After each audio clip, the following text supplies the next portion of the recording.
I know, you're thinking to yourself, how does a document camera help me when my students are in a remote learning situation? Well, I'm glad you asked. Let's talk about document cameras for a second. Whether it's Hovercam, Aver, or another brand, today's document cameras are easy to manage because they either come with what's called plug-and-play abilities, which means you don't need any software to use the device, or the device's driver instantly installs the application you need to use the dock camera. Simply find an available USB port on either your active panel or your computer and you're ready to go. Think about how you've traditionally used your document camera in your classroom. You're probably thinking of your non-digital content, right? Like your worksheets, your handouts, your choral writing with your littles. All of these still work well in a remote learning situation. We're just taking it to the next level for our students who can't be with us.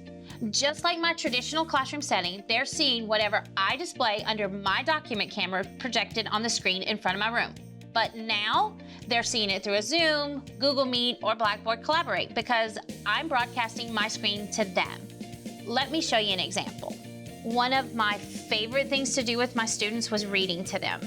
Now, I could set up a webcam and sit in front of it, hold up a book while I was reading it, but even if I did that in my classroom, there were still some students who couldn't see it. Just imagine what your students were seeing remotely. Okay, I'm gonna read to my students just like I would do if I were in a classroom setting, but I'm gonna do it with my document camera instead. I can do this live, or I can do this in an asynchronous video that I can put on my LMS later, whatever platform you use. So when I open this up, my students are gonna get a great view of the pictures, of the text that we can talk through. But remember, I'm gonna do this in my web platform. So I'm gonna open up Blackboard Collaborate, and I'm going to start my session. So once my session is started, my students and I will be able to discuss the book, the illustrations, we'll be able to discuss the characters, we'll be able to have that dialogue back and forth about what we're reading, because that's what's really important.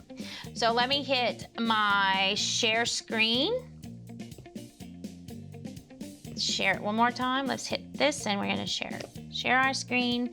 And then I'm gonna go back to that app, and now my students and I are having a conversation about the book that we're reading. Don't forget, document cameras, they have an additional feature.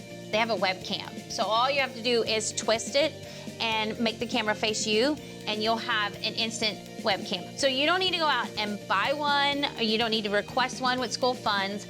Your webcam is right here in your document camera. So don't let what you think is a hands-on science activity or non-digital piece of content like sight word flashcards stop you from actually doing the activity with your students. It may not be how you envisioned it, but it sure is worth a try.